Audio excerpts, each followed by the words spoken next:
Guys, I don't know if this thing actually worked. I think I just traveled back to ancient Egypt, and those are the pyramids being built right behind me.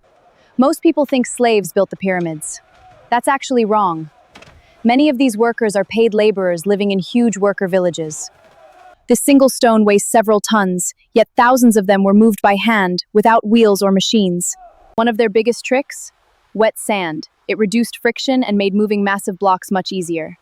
Forget the pyramids. Ancient Egyptian markets were packed with food, animals, and goods from across Africa and the Middle East. This merchant says traders travel hundreds of miles just to sell their goods here. Travel far, sell fast, that's how it's always been here.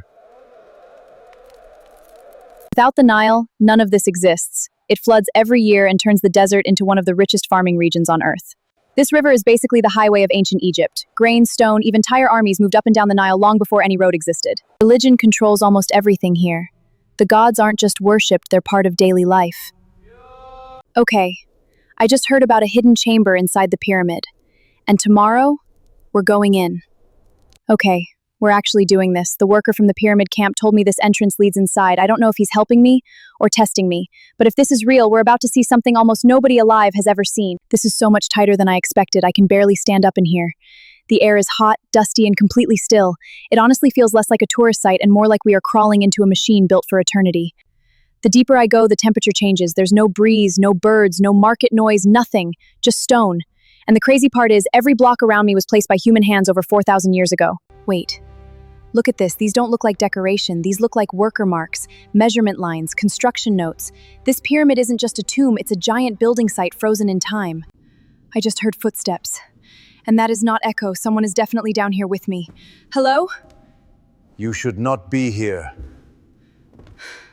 Okay, he's not a guard. He's one of the workers. He says this passage is used by builders and inspectors. He also says if a priest finds me here, I'm in serious trouble. Can you show me? Quiet, follow.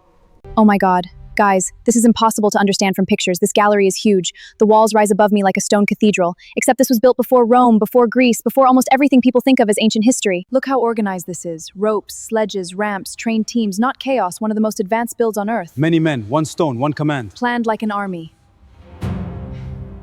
This is the king's chamber. It's smaller than I imagined. But it feels heavier than any place I've ever been. Every block, every angle, every passage she designed for one idea, the Pharaoh's journey into the afterlife.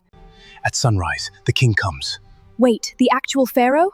Tomorrow at sunrise, a huge ceremony outside the pyramid. Priests, workers, nobles, he's a living god, and I'm about to see him. Well, that's it for today. Thank you for joining me on this journey through ancient Egypt. It was an honor to experience this incredible world with you, but I have a feeling our adventure is in the comments.